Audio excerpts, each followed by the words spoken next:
वाढणारा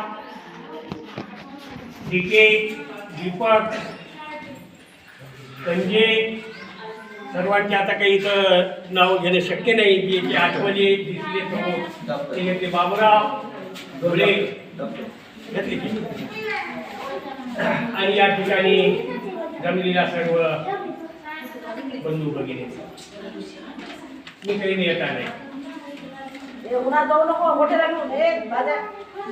तुमच्या मधला सामान्य कार्यकर्ता जन्मल्यापासून जे बघत आलो घडत गेलो समाजामध्ये वावरत गेलो त्यावेळेस काही गोष्टी अशा दिसल्या पाहत आल्या त्याचा मी पण एक घटक आहे मी पण एक वाहक आहे काय पाहत आलो आपण मी जसं पाहिलो तसं तुम्ही सगळ्यांनीच ते पाहिलं पण आम्ही त्याच्याबद्दल विचार करत नाही आम्ही त्याच्याबद्दल मनन करत नाही आम्ही त्याच्याबद्दल चिंतन करत नाही म्हणून ते आमच्या लक्षात येत आम्ही काय पाहत आलो लहानपणी ज्यावेळेस घरात मुलगी जन्मते त्याच घरात मुलगा पण जन्मतो पण जन्मताच आमच्या कुटुंबामध्ये मुलगी आणि मुलगा यांच्यामध्ये भेदभाव केला जातो काही गोष्टी ह्या आपण मला वाटतं मोकळे मनानं मान्य करायला पाहिजे हे एका बाजूचं सत्य असताना एका बाजूचं एवढं हे हिमालय एवढं वास्तव असताना जसं जसं लहानपणापासून बालपणापासून यौवनात आलो यौवनापासून आता म्हातारपणाकडे चाललो काय दिसलं म्हणजे लहानपणी बापाच्या ताब्यात तरुणपणी नवऱ्याच्या ताब्यात आणि म्हातारपणी मुलाच्या ताब्यात म्हणजे ह्या तीन लोकांनी जे काय सांगायचं तेच आम्ही करत राहायचं आणि त्याच्या पलीकडे जर आम्ही काही करायला गेलो तर हा समाज आमच्यावर शिक्का मारतो की ही बाई बरी नव्ह ही बाई बरी नव्ह असा हा समाज आमच्यावर शिक्का मारून मोकळा होतो वास्तव काय आम्ही कधी चिकित्सा केली नाही एकानं म्हणलं की दुसरं म्हणते दुसऱ्यानं म्हणलं की तिसरं म्हणते तिसऱ्यानं म्हणलं की चौथं म्हणते चौथ्यानं म्हणलं की पाचवं म्हणते पण ज्यावेळेस आम्ही वास्तव पाहू ज्यावेळेस आम्ही याची चिकित्सा करू ज्यावेळेस समाजामध्ये घडणाऱ्या गोष्टीचं आम्ही चिंतन करू त्यावेळेस आमच्या लक्षात येईल की वाईट कोण वागते बाई वागते का बवा वागते ह्याचं उत्तर मला वाटते आपल्याला मी बघितलं माझ्या वय आता जवळपास 62, 63, 65च्या घरात चालले मी बघतो मला कधी रस्त्यावर कोणी बाई दारू पिऊन फिरलेली कधी दिसली नाही तुम्हाला दिसली असली तर मला माहिती नाही मला तर दिसली नाही पण दिवस असा जात नाही की त्या दिवशी पुरुष मला दारू पिऊन रस्त्यावर फिरताना दिसला नाही पुरुष डोळताना दिसला नाही पुरुष बरा नव्ह का बाई बरी नव्ह त्याचं उत्तर आता आपल्याला मिळते ह्याच्यातून आम्ही चिंतन करत नाही आम्ही विचारत नाही आम्हाला प्रश्न विचारण्यावरच आमच्यावर बंदी घातलेली आहे की बाईनं बोलायचं नाही बाईनं कोणते कपडे घालावं ह्याची सुद्धा आचारसंहिता आहे बाईनं काय खावं ह्याची सुद्धा आचारसंहिता आहे बाईनं किती लेकराला जन्म द्यावं हे पण तिच्या हातामध्ये नाही इतकी जर दयनीय जर अवस्था जर असेल आणि ती सगळी अवस्था ही देवाच्या आणि धर्माच्या नावावर जर आमच्यावर जर ती थोपवली गेली असेल तर मला असं वाटते की आज आंतरराष्ट्रीय महिला दिनाच्या निमित्तानं आम्ही या ज्या काही अनिष्ट रूढी अनिष्ट प्रथा अनिष्ट परंपरा ज्या आहेत त्या आम्ही थोडकावून लावल्या पाहिजेत आणि या जगाला सांगितलं पाहिजे हम भी कुछ कम नाहीये आम्ही डॉक्टरनी म्हटलं सुंदर उदाहरण दिलं इथं कुठं हैदराबादला असता फार सुंदर उदाहरण दिलं की एका बाजूला हे सगळं घडत असताना दुसऱ्या बाजूला महिला आज पुरुषाच्या बरोबरीनं काम करायला लागल्या डॉक्टर त्याचं उदाहरण आहे आपल्याकडे आले आहेत समोर आहेत आपल्या हे काही कुठं जाऊन बघायचं नाही सांगावांगी काही धंदा नाही सगळं समोरासमोर खुलेआम आहे आम्ही विचार करणार आहोत का नाही, आम्ही डोळे उघडे ठेवून याकडे पाहणार आहोत का नाही, मला वाटतंय हा खरा प्रश्न आहे. आणि जोपर्यंत आम्ही डोळे उघडून पाहत नाही, जोपर्यंत आम्ही वास्तव समजून घेत नाही, तोपर्यंत खऱ्या अर्थानं महिलांचा विकास, परिपूर्ण विकास होणं शक्य नाही. असं म्हणलं तर ते काही चुकीचं ठरणार नाही असं मला वाटतं. काय आहे वास्तव बघा. एका बाजूनं धर्म तो कुठलाही आहे त्याच्याशी मला काही देणं घेणं, त्या धर्मानं स्त्रीचं शोषण केलेलं आहे आणि दुसऱ्या बाजूला संविधानानं स्त्रीचा सन्मान केलेला. आम्ही काय निवडणार आहोत? शोषण करणारा धर्म की आम्हाला जगण्याची प्रतिष्ठा देणारा, आम्हाला पुरुषाच्या बरोबरीने स्थान देणारं संविधान? या दोन्हीपैकी आम्ही काय निवडणार आहोत याचा विचार करण्याची वेळ आज आपल्यावर आलेली आहे. आणि तो आपण या जागतिक महिला दिनाच्या निमित्तानं करावा असं माझं स्पष्ट आणि स्पष्ट. काय झालं? एका बाजूला स्त्रीचा जन्म नाकारणारी व्यवस्था आणि दुसऱ्या बाजूला स्त्रीला प्रतिष्ठा देणारी व्यवस्था. ज्यावेळेस या दोन्हीची आम्हाला निवड करण्याची वेळ येते त्यावेळेस कोणीतरी म्हणाले किंवा मी म्हणालो म्हणून तुम्ही ऐकावं अशाचा भाग नाही. मी असं म्हणेन की बाळांनो, तुम्ही विचार करा.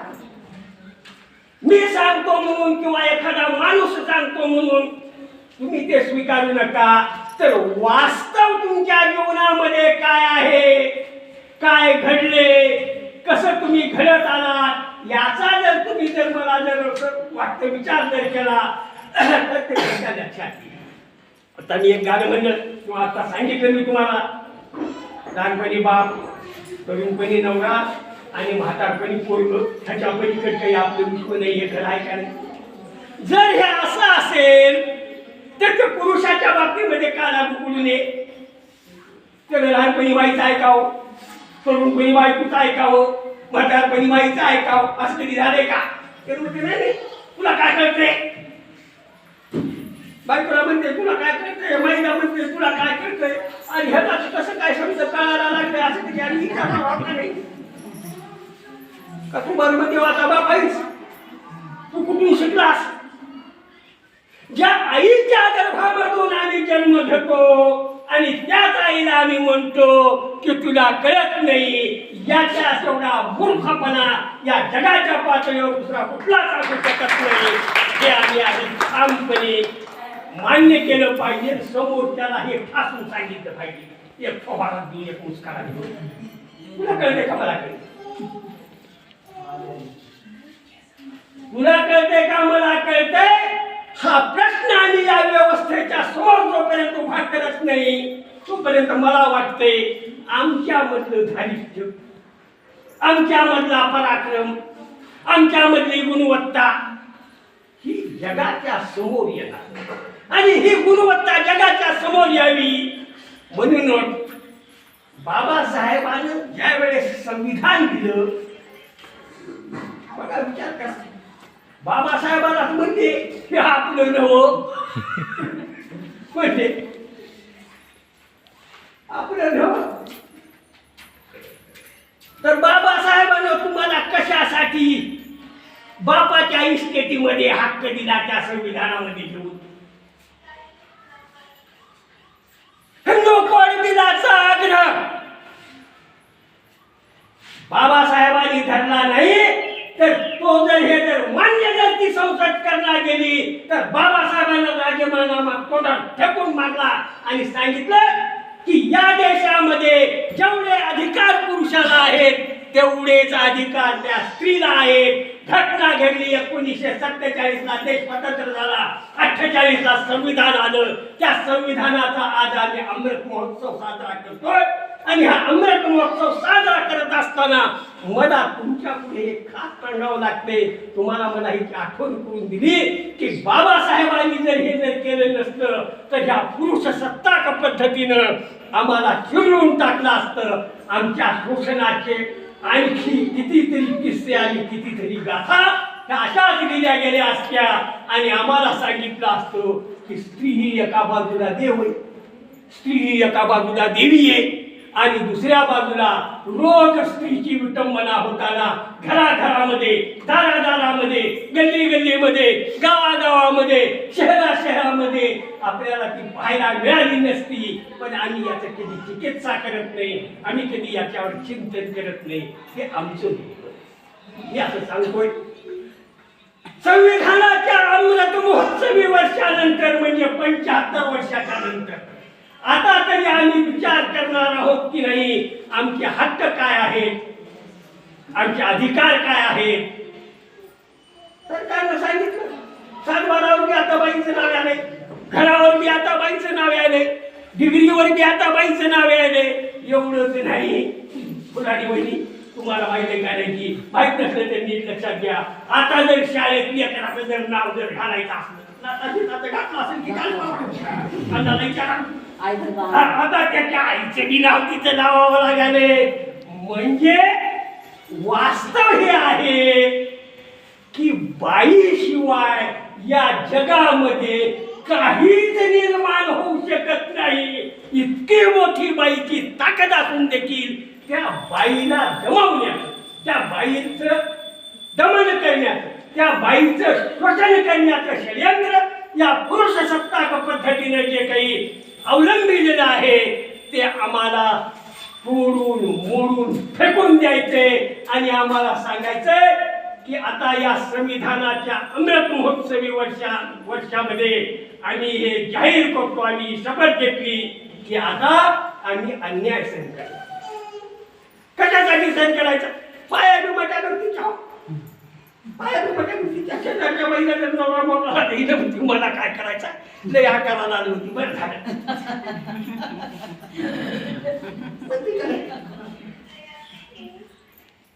पण आम्ही हा विचार करत नाही की तो कशासाठी मारतो, का मारतोय, तिची काय चूक आहे. दिवसभर हे उन्हाळी का तरी फिरला, हिने बिचारी कांदी करणार, मजुरी बी घरला आणणार, दिवस निघायला ह्याला भाकर कुटका ह्याचा करून देऊन शेतात जाणार, शेतात दिवसभर काम करणार, चायच्या पाणी मजुरी घ्यायला घेऊन घरला येणार, ह्यानं बाहेरून नाही ती मारून येऊ शकतो, हिने तुझ्यावर भाकऱ्या करणार, येताना डोसक्यावर मी घेऊन येणार.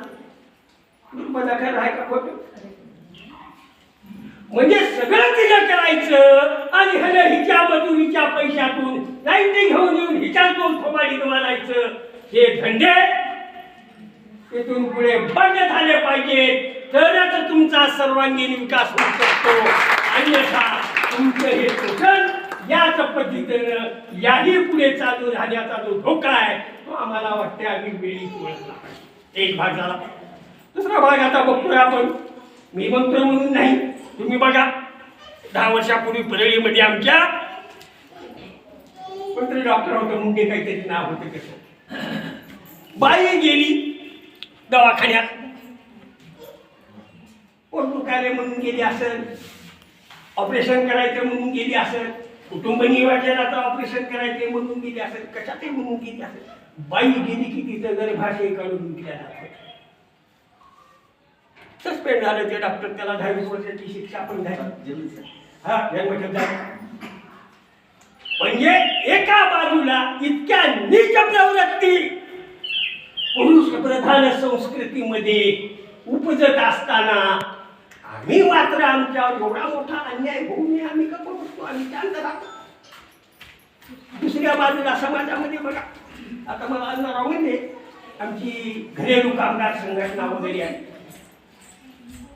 तुम्ही शेतात बघा, जर शासकीय क्षेत्र सोडलं नोकऱ्याचं मॅडम, तर असं कुठलंही क्षेत्र तुम्ही मला दाखवून द्या की त्या क्षेत्रामध्ये पुरुषाला जेवढा पगार मिळतो तेवढा त्या बाईला मिळतो का? तिला अर्धा मिळतो का नाही? का? कशासाठी? बाई काम कमी करती, उलट पुरुषापेक्षा बाई जास्त काम करते असा माझा अनुभव आहे. कुठंतरी 10 मिनिट तंबाखू खाऊन आपण ते ठोकायला तरी चकाट्या मारायला तरी जाईल, बाई कुठे दिसाय ना.